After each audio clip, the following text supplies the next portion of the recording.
Hello everyone, Aaron Spears here, Young Adult Librarian at the Westlake Porter Public Library. This particular video is 7 steps to build your own board game, and it's tied in with a couple of things we're doing this summer during our Summer Library Challenge. So if you're a tween, which means you're going into 4th through 6th grade in the fall, there is a build your own board game kit you can sign up for at our website that is on June 15th. So you can sign up for that and you'll get a kit that has a lot of almost all the elements you're going to need to build your own board game.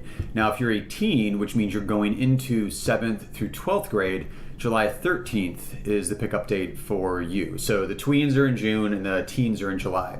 This video, though, isn't tied specifically to that. It's just within that kind of concept of building your own board game. With a few basic resources, you can start building your own board game in your home right now. You don't have to wait for those kits if you don't want to, or if you don't get one of those kits, you can just do it on your own anyway. If you get some card stock, maybe some index cards, dice, very minimal amount of investment, probably a lot of stuff you have in your home already, you could be on your way to building your own board game. So let's say, you're at summer vacation and you got a little bit of free time on your hands. This is a great opportunity to get creative, and this video is going to outline the basic framework to get you going on the path to building your own board game in 7 easy steps. So let's start off naturally with step number 1. It is play more games. Go through any games in your house. I've got some examples I piled up next to me here from our house. Borrow from a friend or a neighbor. Maybe you have a family member who's really into tabletop or board games. Borrow some from them.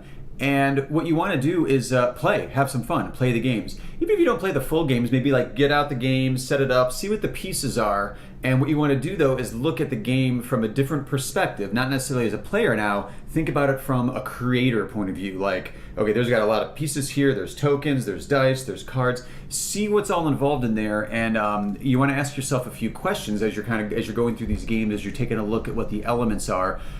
You want to look at like, hey, what are my favorite elements? What do I really like about certain games? Is there a certain commonality amongst the games that you enjoy playing that you definitely want to incorporate into your game? On the other side of that spectrum, what do you hate? When you're playing a board game, you're like, oh, I hate that part of the game. Make note of that so that you don't include it, or adapt it so that you do like it. Like, oh, I hate this part of, Monopoly, but if you did it this way, that'd be even cooler. That sort of thing. So look at what you do like, look at what you don't like, look at what you would change. And then also, if you're playing a game, let's stick with Monopoly for a second, what would you add to it? To make, maybe you want more jails, maybe you want more than just houses and hotels, maybe you want something bigger, maybe you want different tokens. So it's perfectly fine to look at those games that you like, that you dislike, and then also figure out what you would change, what you would use, but then also what you would add to a pre-existing game in order to enhance it. And that way it'll get your mind going on what kind of elements you definitely want to make sure you incorporate into the game that you're creating. Step number 2, it is themes. You want to develop your theme, and you want to do this early on because as we get into the other steps, you're going to need your theme in place already to have effective steps, 3 through 7. So when you're developing a theme for your game, you want to look at what type of game you want to do. One of those is like, do you want a race to the end game, where you're competing against other players to get to the end? Is that the style game you want? Do you want to have maybe like a war or battle type game? Like I've got Risk over here. Risk is known for like the conflicts, there's placement strategy, there's allegiances, there's different things that go into that type of game that you don't if it's like a race to the end kind of game. So then also within themes, it could be like not even that specific as like as a war game or a battle game or a race to the end game. Maybe it's just like, I'm really into zombies right now. Like I want a game that is around the theme of zombies. Okay, so how do we do that? Is the end of the game the one who eats the most brains? How are brains going to be represented in your game? Is it going to be a card? Is it going to be a token? What is it going to be? So maybe you're a big Rick Riordan fan and you're really into mythology, Greek and Roman mythology. Well, then you want to adapt maybe like your favorite novel in a Rick Riordan series into a board game. Well, that's your theme. So that's what you're working with. So the theme gives you the elements of maybe story or characters or tokens or the plot or the goal that you're going to try to reach at the end of your game. Maybe you want to adapt your favorite video game. We're talking about building your own board games in your own home. You're not selling these games. You're not trying to promote these games on the internet. You're not trying to make money off it. So there's no worry about copyright. Just have fun. Pursue something that you really enjoy. Like we have one here. This is actually made by the company, but this is Minecraft the card game. So it's a game based on a hit video game or a hit gaming platform. So, if you're really into Subnautica or Terraria or Undertale or something, make your own, like take your favorite game and take your favorite video game and try to board gamify it with the right board, the right tokens, the right interaction of players, that sort of thing. So the sky's the limit. It's open to you and your creativity and whatever you think you would enjoy playing the most. And a couple things you want to consider before we get into step 3 here would be what type of a game you want. Do you want it to be like a quick to learn, easy to play, but very addictive game like Flux? Something that you could pretty much learn the basics of the game within like a couple minutes reading the instructions real quick, or an Uno or something like that. Or do you want it to be more of a complicated, in-depth strategy storytelling game? Like I have this one set up here, which is Pandemic. I figured, it's kind of on theme since we're, finishing that whole thing up in real world. This has got a lot of different parts and pieces here across the board. It involves dice, it involves strategy. It's very risk-like because there's a map board to it. There's outbreaks represented by little cubes here. There's hospitals, centers for disease control here that pop up around the board. So this is not a quick learn it in a couple minutes and play game. You have to kind of play it through once or twice to kind of get the gist of how to play the game. So the theme is completely up to you. It can be whatever it is that you want to do as a theme. There's even a toilet theme game out there. No joke, that's real, and no judgment. This is your game. Whatever is going to keep you entertained is what you want to be building right now as you're creating your own board game. Step number 3, this is called mechanics. This is actually probably one of the more time-consuming parts, but it's also one of the more fun parts because this is like the essence of your brainstorming here when you're building your own board game. I would recommend getting probably 2 little notepads or at least scraps of paper near you when you're doing these different steps, because this is one mechanics. You're going to want mechanics at the top of one piece of paper because as you brainstorm, you're going to want to have a sheet of paper to keep track of all this stuff. I would also recommend having a rules notepad or scrap of paper, so as you think of the mechanics, which we're going to get into, which is how you interact and actually play the game, you're going to be coming up with rules as well. So you may as well just do 2 birds with 1 stone kind of thing and start writing down your rules as you're developing your mechanics. So, mechanics. This is how players interact with the game itself. There's a couple things you want to think of when you're going into the mechanics though. Do you want it to be a competitive game where it's, you versus me versus so-and-so versus the other player, so every player is on their own?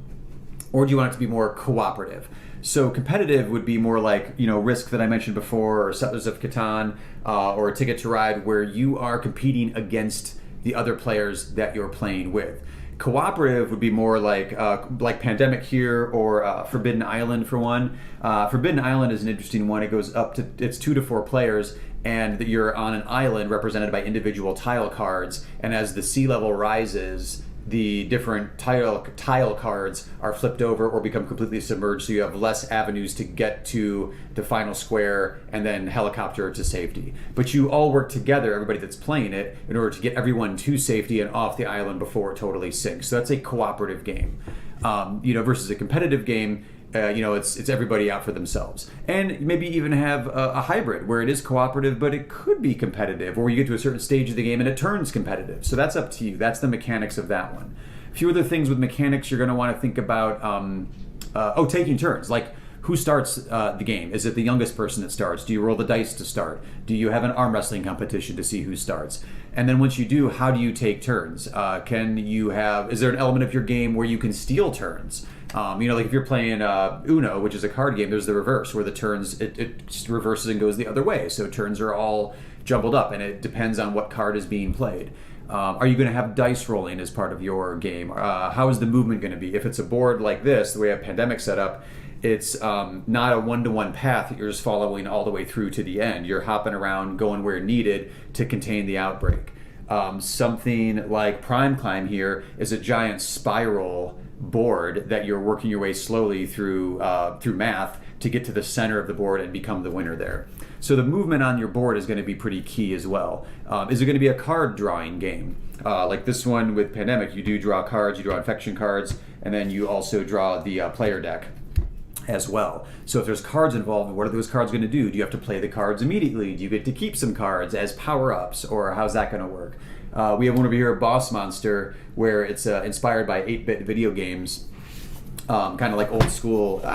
kind of like old school Nintendo style, like 8-bit video games, but you are the boss monster and you're setting up your dungeon with certain cards that are going to lure in the heroes, but then also kill the heroes, ideally, because you're the monster in this case. You're the antagonist in that particular game. That would involve like tile lane or card lane as you go along too. Carcassonne, which is a real popular one, it's you play tiles as you go. So you literally build the board or the game, you build the game world as you play more and more. So by the time when you start the game, there's only a couple tiles out. By the time it's finished, this whole table could be full because you're playing the tiles as you go.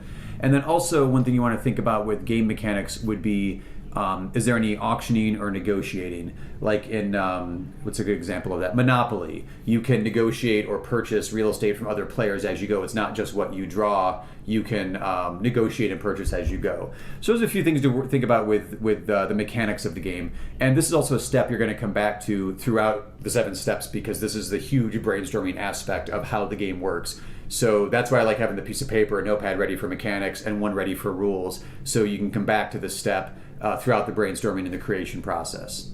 Step number 4, you've got players. This is a quick but important step. You want to figure out how many players you're going to want to have for your game. Now, one of the few things to keep in mind is it sort of depends on your story and depends on your mechanics. Will it be fun with 2 players, or do you want it more with more players? Like Risk over here that I referenced earlier.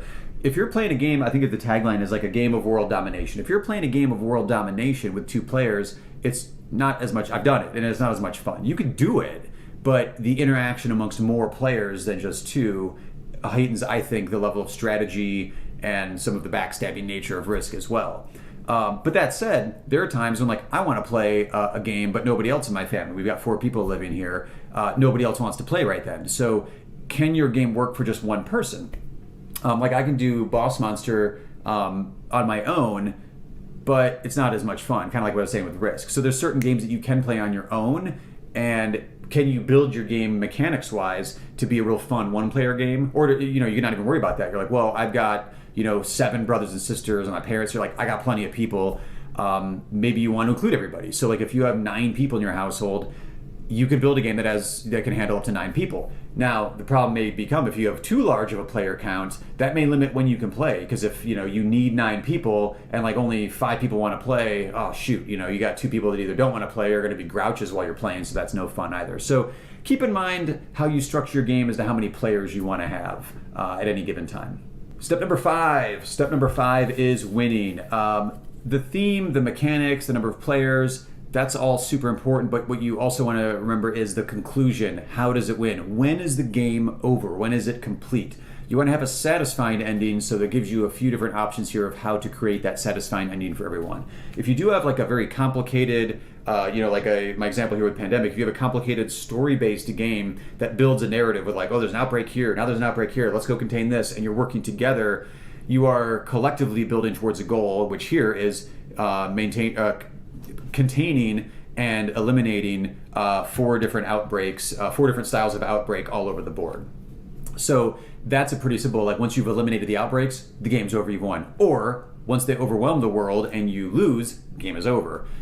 So that's sort of like an elimination idea. Now, depending on if you're doing a cooperative game like this or a competitive one like a Risk or a Carcassonne or Ticket to Ride, it kind of determines what your outcome, what you're winning, what your end of story is going to be. So depending on if you're cooperative, competitive, or combo, that's going to lead you to different endings. Actually, something unique here is Harry Potter Hogwarts Battle. That is a cooperative deck building game where you have one group of players that are being the antagonists, and then you have another group of players that are being the protagonists. So you've got like the Harry Potter and the Hermiones versus Snape and others that are the antagonists. So it's actually kind of a bit. So like you're cooperative within your team, depending on which side you're on, but you're also competitive as teams. But the end of this one is interesting because it's one deck of cards per book. So when you're done with book 1, that's when that story's done. That's when you're done with that deck. So then when you move on to the next one. Another aspect might be to win would be capturing territory like Monopoly or Risk, where you're capturing the territory and then, well, it's done because I've captured all of the world, as in Risk, or captured the territories. It could be a first to finish or a race to the end. Like I mentioned with Prime Climb, it's a big spiral board that when you get to the center, that's when it's done because you've raced to the finish and then you're done. It could be a points-based game where it's based on who has the most points at the end. Or there's other games where it's like whoever has the least amount of points because the points are assigned to you, you've collected too many points. So that like a Rummikub or something like that.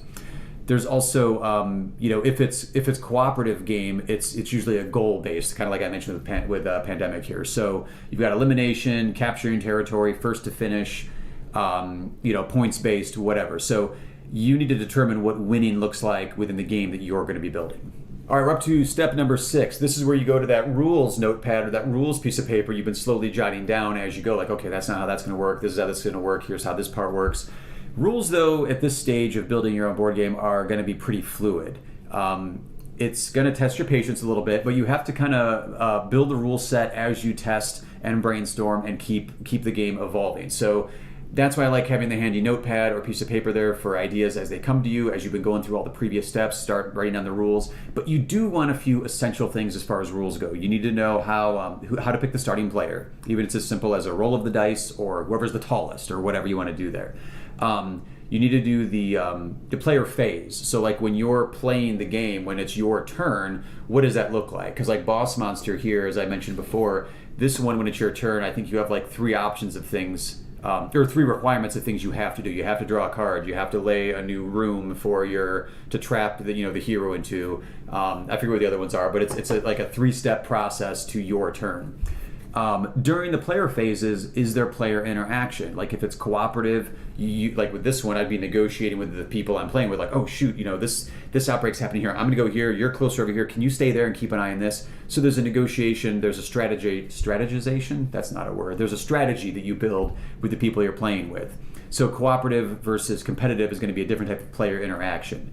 One key thing I've noticed with games that I've played is the non-player phase. So when I'm not playing, but my other people that I'm playing with are playing, am I just snacking and hanging out and enjoying their company, or am I strategizing with what they're doing? If it's competitive, I'd probably keep an eye on what they're doing. If it's cooperative, I need to be active. I need to be snacking and strategizing at the same time to keep an eye on things there. So what can you be doing as a player when it's not your turn as well? And then also, obviously, the goal, like we just said with winning, what is the outcome? What does the finish look like? So you're going to need at least a few, those essentials and rules, but then also the ins and outs of how like your deck works, how your dice work, how your player tokens work, that sort of thing. Last step number 7. This is sort of back to step 1 in a way because we're playing. We're back to playing again.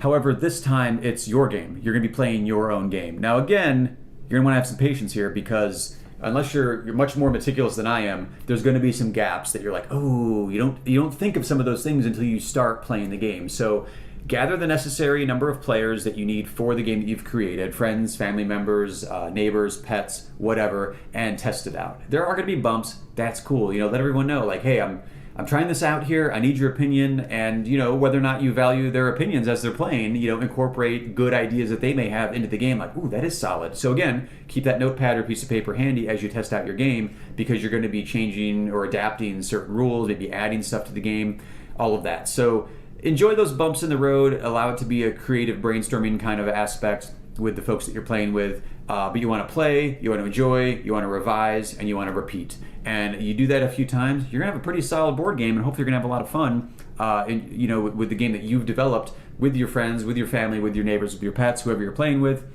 I hope this gets some creativity